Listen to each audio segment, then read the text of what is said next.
Hey everyone, and welcome to another episode of Be Heard Talk, an award-winning talk show that adds a sprinkle of trap music, Asada Shakur, and spice to unflavored news. Each Sunday, we discuss race, politics, and culture from an unapologetic Black millennial perspective, and we give you the opportunity to be heard. So leave your comments on Facebook, Twitter, YouTube, and LinkedIn, and we will read them throughout this show. My name is Selena Hill, and I'm the founder of Be Heard Talk and the digital editor at Black Enterprise.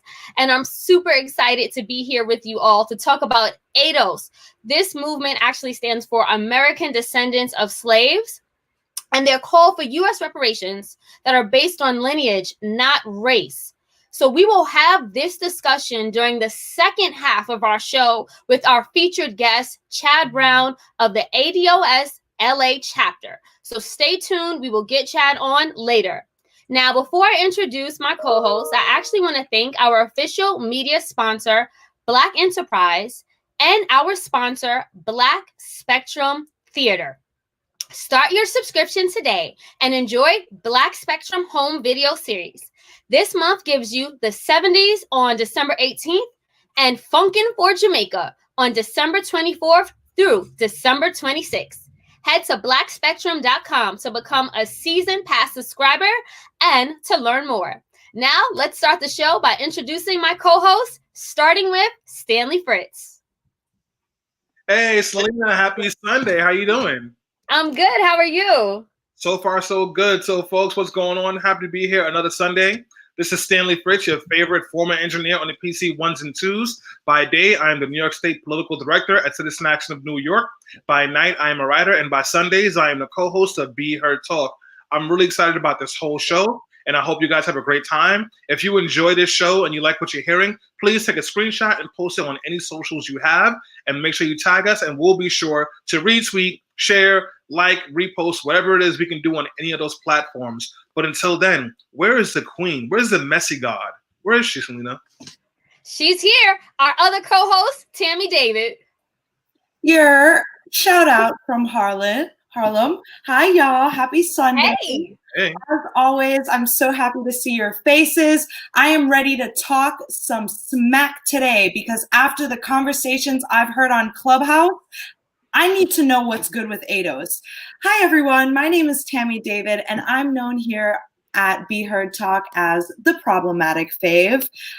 Today, I want to talk about the unnecessary division going on in the Black community, as if any of us will get anywhere without the others backing them. It's basically Black eugenics and prejudice, and from what I've heard on Clubhouse, again, I'm ready for an explanation about the disrespect. But before we get to the spice, it's time for my favorite part of the show, the news roundup, the part where we bring you the stories from the past week that had you both shocked and bothered. This week, we're discussing capital punishment, a convenient reason to kill Black men, privilege on Red Table Talk, and more Clubhouse. So thank you for all of those who have joined us so far. If you want to pitch stories to us or drop a dime, please leave comments and follow us at Be Heard Talk. Thank you guys so much. So let's start with something that is really stressing us out here at Be Heard Talk. So it's been 131 years since the last time there was a federal execution under a lame duck president. So a lame duck is basically a politician that is just biding his time, his or her time, because their successor has already been chosen.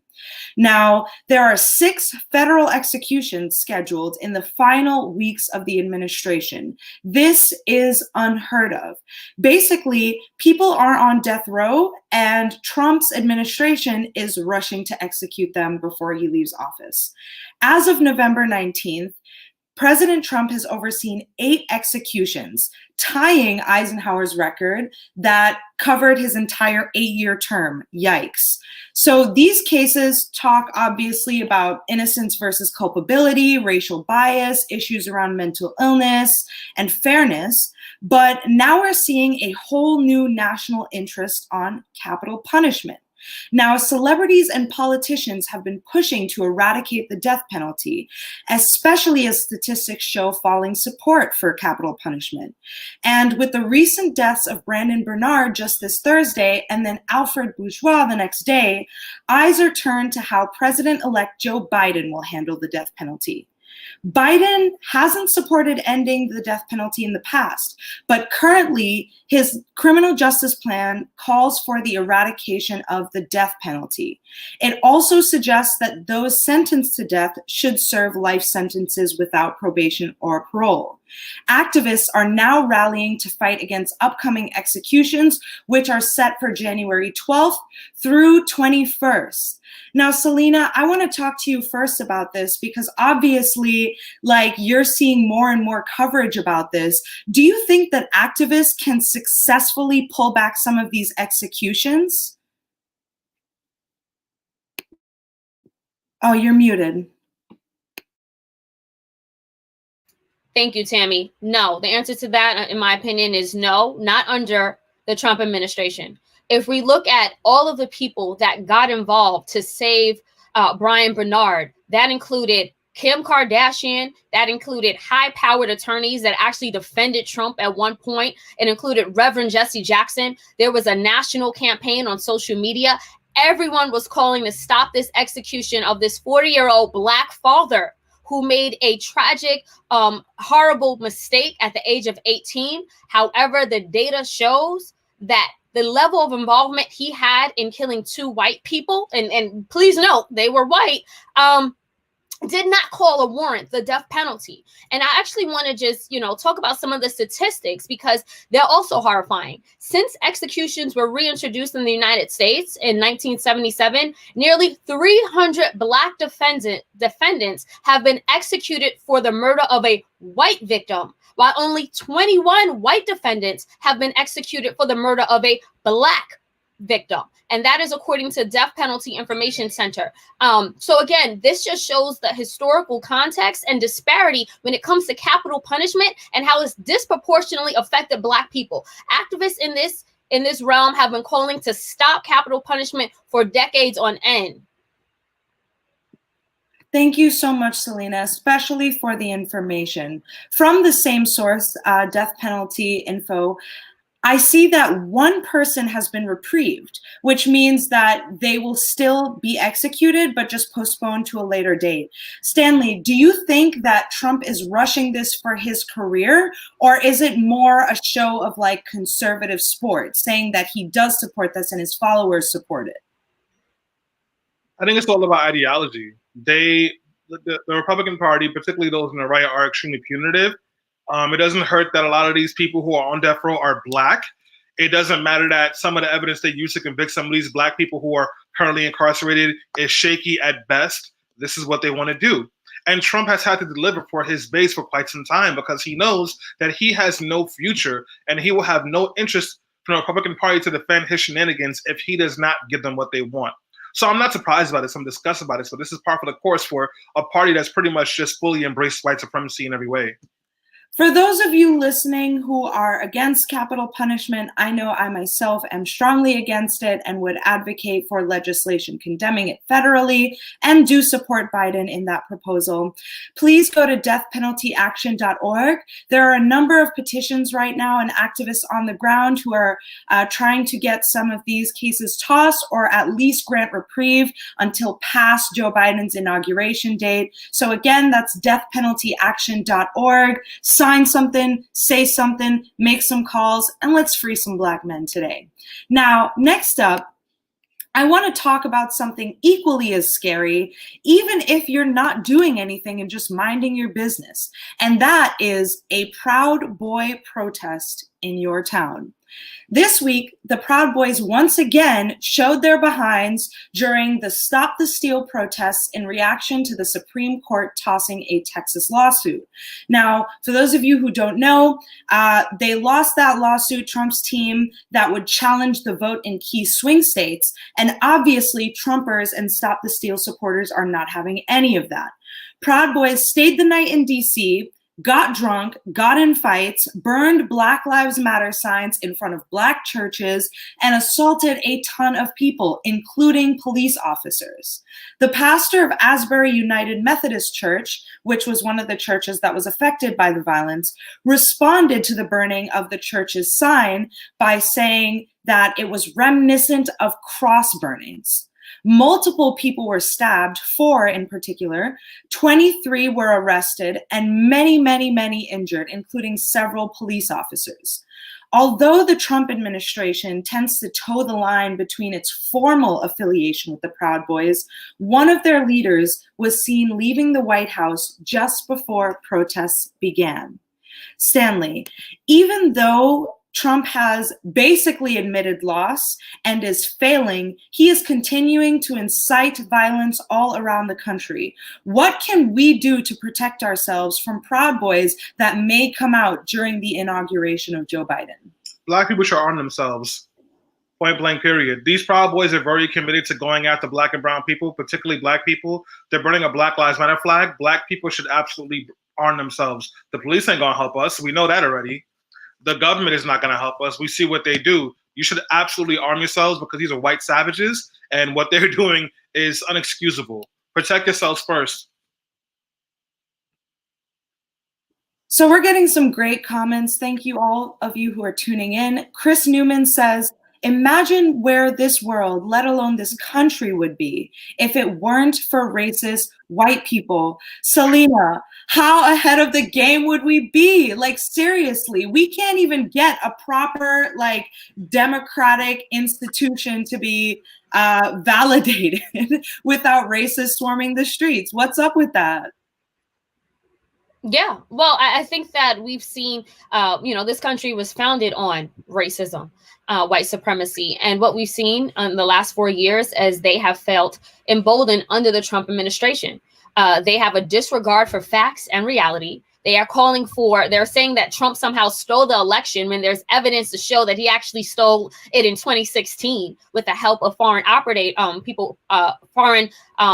operators. So now, if we just look at the facts and what's going on in 2020, that was not the case. And yet and still, they are swarming the streets and putting people in harm's way for an election that was won fair and square. Look, Joe Biden wasn't my first choice either, but this is the outcome. And the fact that they use anything to just, advocate for white supremacy, to continue to take it to the streets, to take off their masks.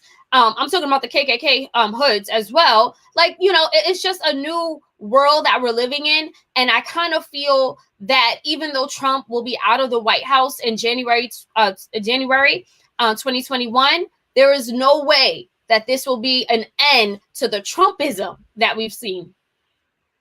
It looks like one commenter is agreeing with the level of violence and disrespect of the Proud Boys. JB, thank you for commenting on YouTube. They say the Proud Boys are terrorists and should be treated as terrorists. Absolutely agree. And now when you remember, right, the Black Lives Matter protests in DC, they were treated like terrorists. Yep. Trump ran into his cellar, like he ran down there because he was so scared. Police were macing, hurting, and running over individuals with their trucks. It's crazy how people begging for their lives are not treated with respect, yet people who are actively trying to murder Black people are treated with dignity and told, you can go ahead and protest. Stanley, how do you feel about the Proud Boys at this exact moment? Like I said, the Proud Boys are dirty, knuckle-dragging savages who probably have sex with their cousins and their siblings, and they're not much different than most of the people in the Republican Party. The fact of the matter is, no one's stopping them or holding them accountable because America is racist inherently, and white folks are looking the other way because if they have to acknowledge the fact that the Proud Boys are problematic, they have to acknowledge the fact that they too are problematic, and they too are racist, and they too are probably having sex with their siblings. And if they do that, then, well, guess who the real problem is? They are. And it's not happening. I think we should mark the Proud Boys as a terrorist group the minute Biden becomes president officially. And we should also press all charges and any charges we can against Trump and anyone in his administration. Thank you so much, Stanley. I see some commenters are getting riled up. Thank you, all the A.D.O.S supporters who are joining us live. I'm seeing Chicago. I'm seeing LA. Thank you guys so much for joining. We are very excited for the conversation. We will be getting to that shortly. Next up on the News Roundup roster, I want to talk about something that we seemingly forgot about, but is coming back up out of the blue. So Olivia Jade Giannoli. I don't know if you guys remember who she is, but she is the daughter of actress Lori Loughlin and designer Massimo Giannulli, who spearheaded this college admissions scandal that blew up all over. For the first time publicly sharing her experience, the influencer has chosen Red Table Talk, which is Jada Pinkett Smith's show with her daughter and mom, as her safe space to talk. She opens up about the scandal and issues an apology. Here is the short video now. I'm not trying to victimize myself. I don't want pity. I don't deserve pity. We messed up. I just want a second chance to be like, I recognize I messed up. Right. And for so long, I wasn't able to talk about this because of the legalities behind it. I never got to say, I'm really sorry that this happened, or I really own that this was a big mess up on everybody's part. But I think everybody feels that way in my family right now. So Olivia and her younger sister, Isabel, were falsely admitted to USC due to $500,000 in bribes paid out by her parents that landed her a place on the school's crew team. Shortly after the news came out, video footage of Olivia was released about how she doesn't care about college and is there for the parties. Obviously, she and others like her got slam dunked. So through the show, she admitted shocking bits of her privilege and apologized profusely. She admitted that when she was applying, she wasn't aware of what was going on and was living in a bubble where paying a college recruiter was the norm. She admitted to being embarrassed and added that she was a good high school student, but didn't deserve to be at USC. Her father began serving a 5-month sentence last month, and her mom is set to be released in a few weeks from her 2-month sentence. So the question now is, do we forgive her and her family? While host Jada Pinkett Smith seemed to welcome her with open arms, her mom, Adrienne Banfield Norris, said, quote, I found it really ironic that she chose 3 Black women to reach out to for her redemption story. White women coming to Black women for support when we don't get the same from them. Now, as a reminder for you all, when the allegations first came out, Olivia neither apologized or attempted to understand her wrongdoing. Instead, she tried unsuccessfully to revive her influencer career. Selena, are we forgiving Olivia for this? Because she is a child after all. Look, I'll say this about Olivia. She has all the privilege in the world. I think she's about, 19, 20 years old. I do agree that she was living in a bubble of white elitist privilege in Hollywood.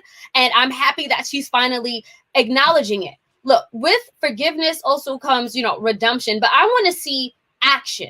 Right? What is she doing with her privilege? I know that she started volunteering with some youth in South Los Angeles. But to me, I'm like, is this just a PR stunt or a PR move? Or is she really dedicated to dismantling the systems of oppression that put her in privilege? That's what I want to see. Like, yes, a sorry is a sorry, but sis, you need to come up and you need to come correct. And the fact that her mom did a few weeks, a few months in prison, her dad did 5 months in prison. Once they come back, it's going to be a jolly, a jolly situation. They're still, rich, very wealthy. They live in their mansion. They're going to remain in their bubble. So it's really hard to say without some real action being put forth. Interesting take. Oh, sorry, Stanley. No problem. I remember when I was in college, I used to be one of the only Black people in my classes a lot of the times, and white people would tell me that I'm only here for EOP, or be surprised when I didn't get in because of EOP, equal educational opportunity programs. And I used to feel the chip on my shoulder to be the smartest person in the class and get the highest grades and always show up on time, because I thought and I knew that those white folks were looking at me crazy. So the fact that she got in because of her parents' money is not just offensive, it's a slap in the face. But at the same time, this is the institution of racism and privilege. This is a combination of racism and capitalism working together. And we've got to break this structure where if you are white or if you have money, you can do whatever you want to do. And this shines a light to the fact that so many white people question the qualifications of black folks when it's really your own folks who don't deserve to be where they say they are. Shout out to y'all and the comments right now. The comments are spicy. People are totally agreeing with Adrian. They're totally agreeing with you guys. Sarah Binney says, absolutely not. They should have been jailed for years. And Arlene Wilcox with the truth right now, no forgiveness. Black women still in jail for enrolling children in different school districts. Word. I mean, like, Black women don't get a break. If they want their kids to receive higher quality education, they can't even cross the line to the other picket fence, much less offer a bribe to a school institution, to a highly accredited institution for that place and privilege. You know, I would like to say that I don't blame Olivia for being born into a privilege bubble. She probably didn't think there was anything wrong with it. But what I do blame her for is not appreciating what she got. Like, she admits it. She didn't deserve to go to USC. So I feel like once she got in, why was she on the internet saying that she didn't want to study, that she was only there to party, that she doesn't care about school? Why didn't she pipe up when this happened and apologize to all the Black and brown people who can't afford to go to USC, but blow her grades out of the water? To me, it smells fishy. And I kind of respect Adrian Banfield Norris for calling her out on using a Black platform where women will have to say, hey, that's okay. Now, one last story. Just want to give y'all a quick update. I know we got Chad in the house. Welcome, Chad. We're so excited to talk to you. But before we get to our main segment, let's talk the COVID vaccine so y'all know what's what. Now, FedEx and UPS are trending, and it's because today Pfizer is shipping 20 million doses to 145 sites in all 50 states.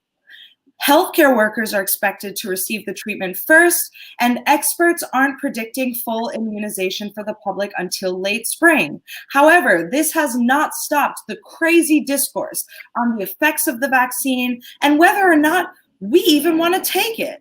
So since there's so much discourse, let's bring some facts to the table. Now, the vaccine has been approved for ages 16 plus, not been tested on children. Pregnant women and immunocompromised individuals can be vaccinated on a case-by-case basis. Common side effects include reactions at the point of injection, fatigue, headache, muscle pain, chills, joint pain, and fever. Ain't that COVID? Yeah, basically, but it's the same as the flu vaccine. It's giving you a little bit of COVID so that you can make antibodies for it. So that's why you experience the symptoms of it. Severe adverse reactions are occurring in less than 4.5% of trial participants and is more likely to occur in older adults. So for those young people who want to go out there and party, get the vaccine. You will be fine. Now, something worrisome, health authorities in the UK said that people with a, quote, significant history of allergic reactions should not receive the vaccine. 2 healthcare workers in the UK responded very badly following their shots. The treatment does require 2 vaccinations. However, studies are showing a 94% rate of immunity after the first dose. Wow. So it's much more effective than we thought initially. And lastly, yes, you still have to wear a mask and socially distance, even if you're vaccinated, at least until late spring. Herd immunity works when the majority of the population has the vaccine, which will not happen until late spring. So even if you're a part of the lucky few that gets it this winter, please continue to wear a mask. And if you don't, definitely wear a mask. How are poor people supposed to pay for this? Great question. We live in capitalism, so let's hope they have Medicaid or they live in a blue state like ours, which we will likely get the vaccine for free. I'm hearing that Elevation has a funny comment. Selena, can I throw it to you for that one? Yeah, sure. I'm sorry. I was on mute. Elevation, we could probably pull the comment up. He says, let all the Democrats take the vaccine first. If they die, it will be their own fault. I take that as satire. I take that as sarcasm. It's a really spicy, but I mean, honestly, it's coming out under the Trump administration. Like, I understand not everyone is a fan of the Democratic Party, us here on Be Heard Talk have been very critical of the Democratic Party. But we need to understand that this virus and pandemic was exacerbated under a Republican administration, as the Republicans had control over both, has control over the Senate as well. So, I mean, look, at the end of the day, human lives are at stake here. And our scientists have been working at full capacity to develop a vaccine and hopefully eventually a cure that will save people. At the end of the day, I don't care if you're Republican or Democrat, we're all human and we all are connected one way or another. And another thing, we know that this virus is also disproportionately affecting people who are Black and brown. So yes, we need a vaccine, we need a cure, and we also need leadership that is competent in handling situations like this. Perfectly said, Selena. This affects us more than anything. So we need to make sure that we are getting vaccinated. We are being careful and mindful with how we're treating our bodies in the next few months so that we don't get sick. And lastly, have no fear, because Pfizer's vaccine is one of a few that are being rolled out. On Thursday, the FDA will meet again about Moderna's vaccine, and hopefully it will get the same quick check of approval that Pfizer did, which means we will have a fast competitor. Thank you all so much for joining us and leaving amazing comments. Again, follow us at Be Heard Talk, DM us, comment, what do you want to hear next week? Without further ado, the conversation that y'all have been waiting on, I cannot wait. For those of you enjoying the show so far, get ready to screenshot and post it on social media at Be Heard Talk. Let us know what you like and are excited to hear now. Selena, back to you. Thank you so much, Tammy. So the police killings of George Floyd, Breonna Taylor, and other Black men and women this year has triggered the resurgence of the Black Lives Matter movement that has swept the globe. But in addition to calling for police reform and an end to racial oppression, many within the Black community are calling for reparations. Now, this idea of reparations for slavery actually dates all the way back to the end of the Civil War and back to the term 40 acres and a mule. We've been having these conversations internally, but it was just as of recent where this conversation has become very mainstream. For instance, last year, it was a hot topic on the campaign trail, and we heard a number of Democratic presidential candidates voicing support for slavery reparations. One of the most prominent groups responsible for pushing this issue into mainstream discourse is the American Descendants of Slaves, also known as A.D.O.S. or A.D.O.S. This is a social movement that advocates for meaningful political and social reform solely on behalf of the Black community and prioritizes the unique experiences of African Americans at the head of its movement. However, in addition to redefining the national understanding of African American identity, A.D.O.S. demands nationwide reparations based on lineage, not race. The group, which was co-founded by Yvette Carnell and Antonio Moore, is calling for set-asides for American descendants of slaves only. So that includes a U.S. Census. That should include a new designation for those descendants to differentiate them from Black immigrants and also other minorities, etc. Now, critics, however, of A.D.O.S. say that their politics are xenophobic, transphobic, homophobic, and fosters voter apathy and even promotes divisiveness within the Black community. Others point out that their advocacy leaves an entire group of people out, American-born descendants of immigrants. Where do they go? And who will they be aligned to? So to join us for this very important and timely conversation, we have Chad Brown, an advisory board member of A.D.O.S. Los Angeles, to address the growth of A.D.O.S., its push for nationwide reparations based on lineage, and criticism about the movement. Thank you so much for joining us, Chad. Your platform. I'm sorry, Chad, you were on mute. Go ahead. Okay, sorry. I was just saying hello. Thank you for inviting A.D.O.S. onto your platform. I'm excited to be here. Thank you for that lead-in, Selena. That was very gracious. I would make just a slight correction. A.D.O.S. stands for American Descendants of Slavery, as an institution of United States chattel slavery. and we have no affiliation with BLM whatsoever. Okay, well, thank you for that clarification. Absolutely. Chad, can you talk about why you joined A.D.O.S? I read in your bio that you were also a leader of a local NAACP chapter. Why did you join A.D.O.S, and what are the goals of this movement? So number one, I did not join A.D.O.S. I am A.D.O.S. So as you said in your lead-in, A.D.O.S is a lineage distinction. So we are recentering the national identity of what it means to be African American. We are reclaiming that, and we are saying that it should be based upon and centered around lineage versus melanin content, as you would have with like a people of color sort of designation or a flat blackness designation. So I didn't join anything. I am A.D.O.S. And once you come to that realization of who you are and what your identity is, that comes with a very specific set of circumstances and a justice claim here in the country that our ancestry built and made wealthy. So it wasn't so much of a conscious decision to join anything. It really was just aligning with others who share my lineage, share my ancestry, and common goals here in the country. Chad, another thing. So earlier this year, California Governor Gavin Newsom signed the state's historic reparations bill into law, which moves descendants of enslaved Americans one step closer to getting restitution for centuries of free labor and legal discrimination that followed it. What role did your A.D.O.S chapter play in getting this bill signed? Absolutely. No, I'm with A.D.O.S Los Angeles, but there are A.D.O.S chapters all throughout California, north to south. There are A.D.O.S chapters all throughout this nation at this point and popping up daily. But here in California, we saw that there was a bill that was proposed in the California State Assembly by Dr. Shirley Weber, Assemblywoman Dr. Shirley Weber, who also chairs the California Legislative Black Caucus.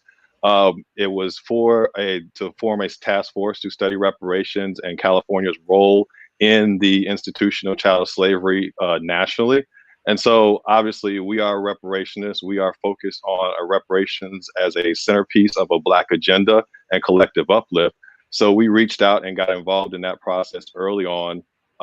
Representatives from A.D.O.S Los Angeles were instrumental in helping craft language in that bill to make sure that, number one, it did not preclude federal reparations, because at the end of the day, reparations is a federal responsibility. It is a matter for the U.S. federal government, not a local or state matter, but also to make sure that we had lineage specificity within that bill, because obviously there is a specific group that is owed reparations for restitution for slavery and institutional Jim Crow that ensued.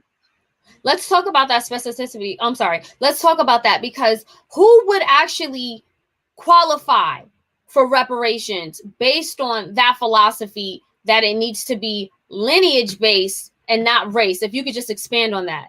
Absolutely. So our work and our advocacy is rooted in the research and study of Dr. William Sandy Darity, Duke professor and economist. They've recently published a book, From Here to Equality, which spells out criteria for who would be eligible for any program of reparations. And this is accepted criteria that we have taken on in the A.D.O.S movement. And so it's two-pronged.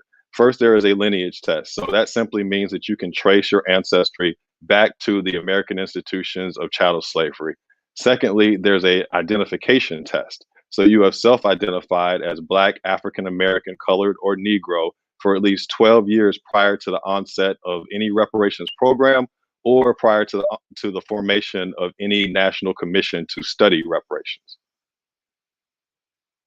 So I actually want to get Stanley and Tammy's voice into this conversation. I know Stanley wanted to ask you a question, Chad, but before we get to that, Stanley, what have you heard about A.D.O.S? I was first introduced to A.D.O.S last year, and because of Clubhouse, I was able to hear and learn more about the group. Yvette Carnell is very popular and very active on Clubhouse, so I heard a number of her incredible. talks. She's an incredible teacher, absolutely. And so, Stanley, what are your thoughts? And then we'll get to Tammy. Well, before I get to my thoughts, I want to tease Chad a little bit, because you said like they gotta have acknowledged and identify as A.D.O.S for at least 12 years. How do you prove that, bro? Like, what if like they pull up like, yeah, man, I've been holding it down for mad long, but somebody's like, no, they haven't. How do you check that? Well, you could use census records. You could use any applications that you've made to, college or for any program, loan programs, anywhere where you've been asked what your racial ethnic identity is, and you've checked Black or African American. I mean, to be honest with you, Stanley, when I hear that question, it really kind of reeks of, how do we know who we are, right? That's the essence of that question. And if you talk to any A.D.O.S person, we understand who we are. We understand our lineage. We know our contributions to this country. So it really isn't that complex. Well, I'm sorry if it came out the way. That's not the intention. Sure. I was just also laughing because, once the money comes in, folks will pull up out of nowhere. So I was thinking about dealing with that part of it. That's why we subscribe to the fact that for 12 years prior to the program, you have identified this way to stop those, Johnny come latelys and those who would want to then cling on to A.D.O.S lineage just for the benefit of reparations. Well, you know what? I'm actually glad Stanley asked that question, Chad. And I know, he's saying don't take it a type of way, but you really do have to clarify something like this when the movement is so identity based. Like there are a lot of us who are, half Caribbean, half American, or might have parents who are immigrants and consider ourselves American because we never grew up in that culture. So, we just want to know how you guys would check for that. But I appreciate your answer. For me personally, I feel like my experience with A.D.O.S has been largely sort of negative internet clickbait stuff. So that's why the way that you're answering, I really appreciate you being very specific, because I know that members of a movement, should not represent the movement's goal and cause and mission, but that's what happens. You see the idiot Proud Boys, and that's conservatives. And then when you see A.D.O.S dudes who are really gatekeeping and problematic, you tend to wonder if this is a movement that is just about sort of exclusivity and division. So that was my experience, but I really appreciate you coming and clarifying, because when you have those metrics, it proves that you can, sort of have a group of individuals working together for a cause that specifically affects them. Absolutely. And A.D.O.S is not doing anything different than what other peoples and groups do. You align based upon shared common interests, shared common lineage, shared common experiences. And that's all we're saying, is that we are a specific group in this country that should be recognized and should not be just lumped in under terms that don't mean anything and that serve to erase our specific lineage and contributions to this country. So in no way is A.D.O.S divisive. We are just recognizing the divisions that already exist, these separations that already exist between groups. Each group should have its own right to autonomy and its own right to specificity. And A.D.O.S is no different. Stanley, what reaction or learnings have you had of A.D.O.S or experiences, and do you feel that you are supportive of the movement? So, my experience is the information that Chad is sharing with us seems that's pretty consistent with what I've heard. I've also had some pretty negative experiences with A.D.O.S, unfortunately. But the thing I want to talk to Chad about is because I'm not sure if those are A.D.O.S folks or just folks who claim to be A.D.O.S, but I've seen on social media folks who claim to be A.D.O.S using very anti-immigrant language. I've been on Clubhouse, the app Clubhouse, which is in beta testing right now, where I've been in rooms trying to learn about A.D.O.S, and folks just without provocation start talking about Black immigrants. I've been in rooms where folks were like, well, these Black immigrants come in here and they take our resources and they take our jobs. And I've been like, well, hey guys, that's offensive. That's not what's happening. And then I've been told to go back to my own country. I've been in rooms where there's been A.D.O.S folks who have been saying things that are very homophobic or sexist, or saying someone can't be A.D.O.S because they identify as a woman or whatever it is. Now, I also understand that there are different groups who also kind of who have, they can trace their lineage back to American slaves, so they call themselves A.D.O.S, but they're not part of the group. One of those groups is Foundational Black Americans. So what's the difference between A.D.O.S and FBA? And has A.D.O.S been putting in any work to address some of this anti-Black immigrants, xenophobic, transphobic language that I feel like I've seen and a bunch of people have seen as well? So I would say that we can't police everyone, right? And so you have to understand, and I would ask that you move with grace when you're dealing with descendants of slavery, because we have been oppressed and marginalized in this country for over 4 centuries. So there may be a bit of anger and frustration there that you might encounter. But as for any affiliation with FBA, ADOS is a lineage and we are a political movement. And while we may talk to the same lineage, it's in a different way. We're out here actually advocating and doing work on the ground, trying to push policies that are going to collectively uplift our people. That is the core of ADOS. We are a political project that is based and rooted in lineage. As for the xenophobia, we are not xenophobic in any way, but we do rely on data, and we have to be real, and we have to talk about the data and how immigration, unfettered immigration, has impacted our communities and reshaped Black America and our opportunities in this country. So to turn a blind eye to the data is not something that we're willing to do, and we have to address that as a country. It is our national responsibility. Thank you, Chad. I need to follow up on Stanley's question, because I do understand, you keep saying that A.D.O.S is a lineage, it is a being. Like, yes, it is a movement, but it is literally fundamentally and genetically like a personhood.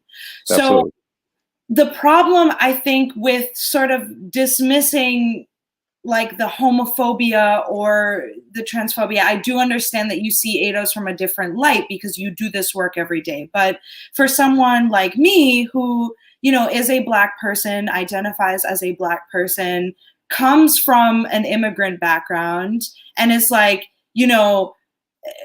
not sort of cookie cutter, dry, straight woman, whatever, hearing these things negates my Blackness. Like, we have heard things like, we can't allow gay Black men in the movement because they perpetuate the white supremacist destruction of the Black family unit.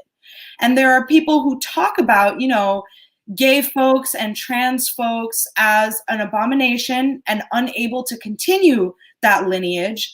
But because it is so specifically genetic based, like, how do you address that within your sort of organization? Do you say like, hey, these people are A.D.O.S as well, and we have to respect that? Or do you just, choose to move away from those people if they are unwilling to overcome sort of that hate and join the political movement? We do not draw any distinctions based upon sexual preference, orientation, or gender identity. If you're A.D.O.S, you're A.D.O.S, and you are part of this lineage, you're part of this tribe, and you are due restitution by this government that for 200 years plus of slavery, plus an additional century of institutionalized Jim Crow. So there is no homophobia. I don't see any homophobia, but I understand you might encounter that online, as anyone might encounter any type of wild things online. I think one of the things you also have to be aware of, that just as in the history of all collective uplift movements for Black people here in this country, there's a campaign of disinformation and misinformation that's being waged on us online and in mainstream media. So a lot of what you come across is meant to give you a perception of what we are talking about and what we are trying to accomplish, to drive those types of misconceptions and to drive people away from this movement, which really is a righteous movement about justice that's long deferred. So I can't speak to your personal experiences or what you have encountered online, but I can tell you that that is not what A.D.O.S is about. We are lineage first, and we are not discriminatory against anyone who is of our tribe. Very well said. I appreciate you for that. Sorry, Selena, just had to. Absolutely. No, absolutely no. So Chad, I think that, when I was first introduced to A.D.O.S, it did feel very divisive, as someone who would be qualified as A.D.O.S, who also grew up in New York City, one of the most diverse cities in the world, a melting pot.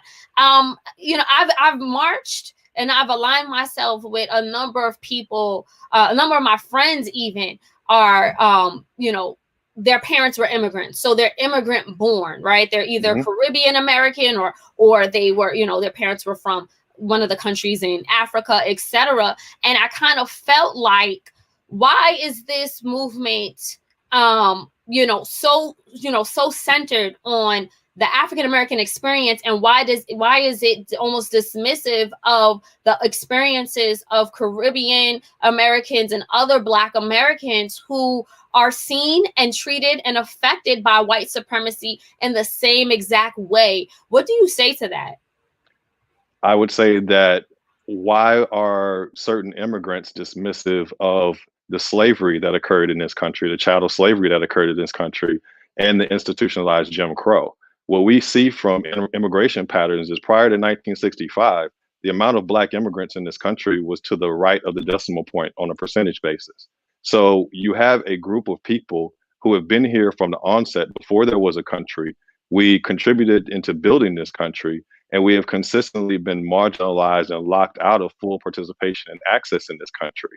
And so the fact that you are able to immigrate to this country is largely based upon the contributions of A.D.O.S. So I would say to that person, you're here because of what A.D.O.S has sacrificed and put into America that created the opportunities that attracted you here. And so knowing that, you should move in that space and understand that now the people who built the country are saying we are dying, and we need transformative public policy, a radical redistribution of wealth to save our community so that we can continue in the country that we built, in our home country that we built.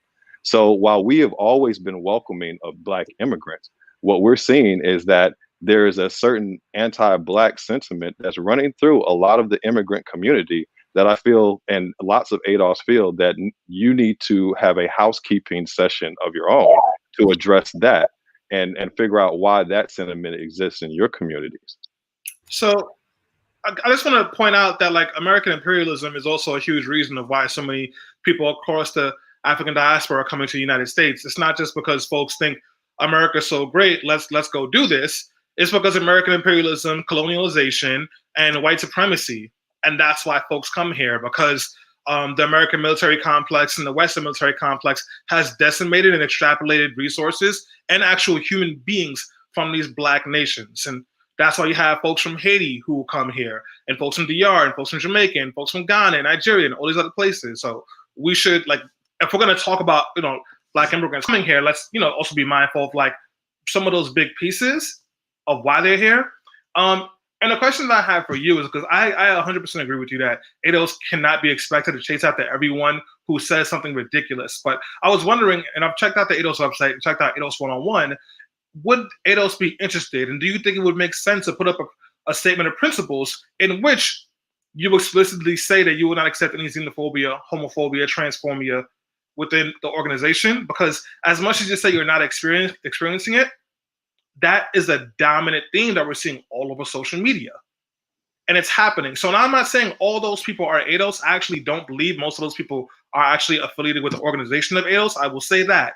However, every time folks have brought it up to leadership on A.D.O.S, and I'm talking about, I've been in rooms with the co-founder of A.D.O.S, Yvette Carnell, who's very brilliant, by the way. Like she's not definitive in saying we do not accept any of this language or treatment towards undocumented people or Black immigrants. We don't expect or appreciate any xenophobic or homophobic language. So is A.D.O.S considering that? And before you answer that question, for those of you who are watching, if you like this conversation or you hate it, make sure you take a screenshot and mention us on Twitter, Instagram, Facebook, or whatever you're thinking about the comments. If you like what Chad's saying, if you hate what Stan is saying, we want to hear it from you guys, and we'll make sure we retweet it and comment. So Chad, go ahead.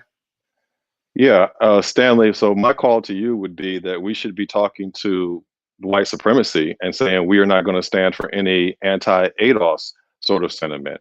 I don't see that we have a need to express something that doesn't exist within our movement. We are not xenophobic. We are not homophobic. I've already said that. So I don't see the need that we need to counteract something that is non-existent or give life to a narrative that is false. It's not non-existent. That's the thing I'm telling you. You might believe it is non-existent, but I am telling you, and there's multiple people who will tell you, and if you don't believe me, we could just go on social media and you will see it for yourself. There is an overwhelming presence of xenophobia, homophobia. Now, I am not saying all those people are A.D.O.S. What I am saying, as an organization with some very valid principles, why won't A.D.O.S say this is completely inappropriate? We don't support this. We want to move this way. Because as somebody who's, of Haitian descent, I'm not a Black American. I don't want American reparations. I don't think I deserve it, but I want to be able to feel comfortable to support my A.D.O.S sisters and brothers in the movement. And right now, I don't. And that's not because of you necessarily. That's not because of Yvette Carnell, but it's because of all the other people who have consistently come in and give A.D.O.S a bad name. Well, as with anything, Stanley, again, and you said this yourself, that we can't chase around everybody on the internet. So you said that you're aware of Yvette Carnell. I would urge you to listen to her YouTube show. I would urge you to listen to our show, Politics in Black, and Antonio Moore's show, and learn about A.D.O.S from the source. There is no homophobia in our movement. Now, if there are fringe people that are saying things, there are fringe, as you heard with the Proud Boys and the conservatives, there are fringe people and groups all over the internet saying all types of things. And my suspicion is a lot of what you're hearing is meant to give you the impression that we are homophobic or xenophobic in because we are coming and we are demanding reparations and reparative justice. So you have to understand how fundamentally that challenges the systems of white supremacy here in America and the forces that exist that don't want to see that occur.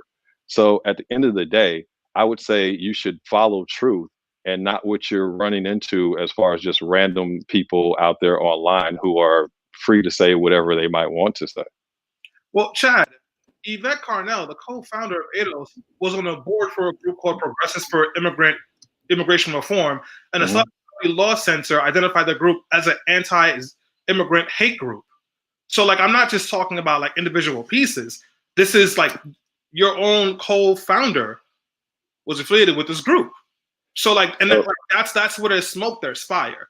So I'm aware. I'm aware of Yvette. I'm aware of Yvette sitting on that board. But Chad, one second, Chad. I'm sorry.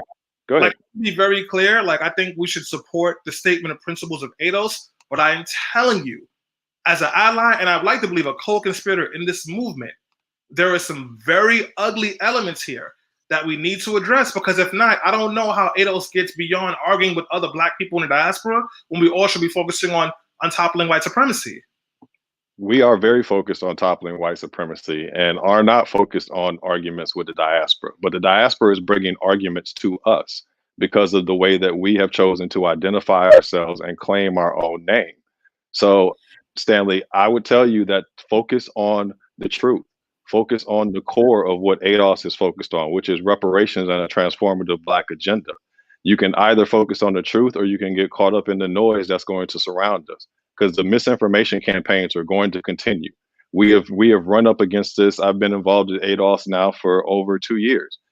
I've seen it from the very beginning, from all types of different places where people are vested in a system of white supremacy, and they are vested on keeping A.D.O.S tethered to the bottom of this American caste system. So we are fundamentally challenging that status quo, and there will be folks out there who will try to be agents of chaos. They will try to spread lies about our movement. They will try to tell the media things that are just patently false. So you can either rock with the truth or you can, follow some of these breadcrumbs that are being left by agents of chaos. Literally, no, Stanley, hold on. Let me talk real quick, because the problem that I'm having is this, and it's not you, Chad, it's more of a general nature around A.D.O.S. It's this hostility that's either take our truth or get out of here. The problem is you want to build a political movement. You have political goals. And in order to achieve those political goals, you have to lobby, bro. You have to build a movement. You need people on your side, okay? The problem with just ignoring and saying this doesn't exist in our movement, and if it does, you have to turn a blind eye and just look at the truth, is that people don't have to do anything. Correct. They are going out of their way to support A.D.O.S and the fight for reparations because they are interested in them. Me personally, I am interested in the fight for reparations. However, there's a lot I can do outside of A.D.O.S for reparations, or to support the movement for reparations, instead of spending my time supporting an organization that will not put out a statement condemning problematic behavior and language within its ranks. I do understand that, you know, you can't control what people say. And for every movement, there will be problematic behavior and there will be agents of chaos, as you call it. But look at the Black Lives Matter movement. They stepped up and said, you know, those anarchists who are ruining shops and doing this, that's not us. You know, they had to do that in order to garner enough support to actually make policy changes on criminal justice reform and police budgets across cities in America. And unfortunately, I don't see A.D.O.S ever making that progress because it is not strong-willed enough to say, listen, enough is enough. Like, you cannot behave this way and still, you know, be a part of that movement. We do not condone that. It's not saying that you're going to kick those people out because you can't police people's behavior, but I don't know why A.D.O.S is so reluctant to just put out a statement and say, you know, we are for all A.D.O.S people. Chad, just quickly, because we've been talking about this statement for a long time. If you could just final words on the statement so we can move on. No, absolutely. So you started, Tammy, by saying you have an interest in reparations. And what we understand in our movement is that reparations is an imperative. We are on life support and dying, and COVID has only escalated the rate at which we're seeing our decline in this country. So reparations for us is not really a choice. It is the only solution to continue us as a viable group in this country. And so when you say that we should address accusations and statements, what we are addressing is this government that owes a debt to a specific group of people and an identity, and reclaiming an identity that has long been kept from us. And we have been told that we don't have identity, or that we are part of something that we're not part of. And so we are focused on self-love and making sure that our group is proud, understanding who we are, and that we're pushing forward on this political project.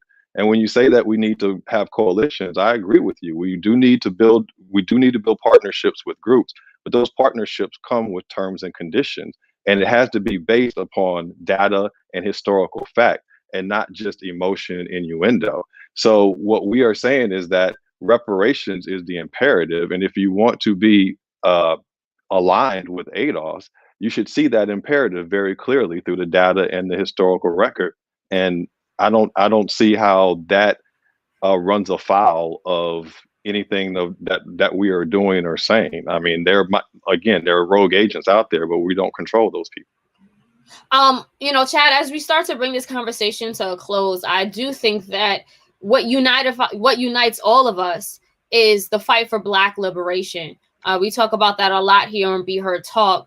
We may differ on the strategies, but the goal, if you ask me, is definitely the same. And, you know, Stanley, you know, as we wrap this panel, I actually want to start with you, because you have said offline that, you know, you think the best strategy for Black liberation is Pan-Africanism. Why and how do you think that would be the best way?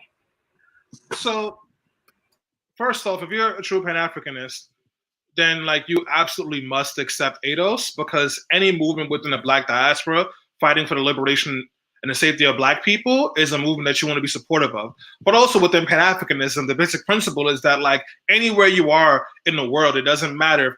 As long as you're a part of the Black diaspora, we are in this together, and we are working together to topple white supremacy and capitalism. And that's the only way that we win, because there has been no movement where one person or one individual group has been able to topple white supremacy or the terrors that they have put on Black people and on brown people. So if we are really committed to liberating our people, we have to understand that our liberation is tied to each other. And that means having honest conversations about the real and serious anti-Blackness that exists within the Black Caribbean community and the African community as well. There's some serious anti-Blackness, some serious anti-Black Americanness there. But also we had to talk about the serious anti-Blackness that Black Americans had towards Caribbean Black people and African Black people. And we have to understand that even though we have our differences and even though we do have challenges, the number one enemy should and always should be white supremacy. And the minute you move away from that being the target and that being the thing that we are trying to topple, that is when we lose. Because while we're fighting with each other, I'll tell you one thing right now, the white man is working together to topple all of us. Tammy, what are your final thoughts on the fight for Black liberation, and in your strategy and in your philosophy, is A.D.O.S included in that? You know, I hate to say it, but especially after this conversation, I cannot support A.D.O.S. I have heard some brilliant things come out of the mind of some A.D.O.S individuals, including you, Chad. You have been very well spoken, respectful, and, you know, I've heard wonderful things about class stratification within the Black community, which is absolutely true and has opened my eyes. But like Stanley said, Blackness affects us in so many similar ways around the world. One comment from Sister Ella said, if you don't want to support A.D.O.S, then don't look for A.D.O.S individual people to march. And that in of itself is my problem with A.D.O.S. You are Black, I am Black. We are both perceived as Black by white people. So I don't need to be paid out because my parents are not descendant from chattel slavery in America. But I would march with you because it's what you deserve. And having grown up alongside you in Black American communities, I absolutely understand what you are saying, what you are demanding.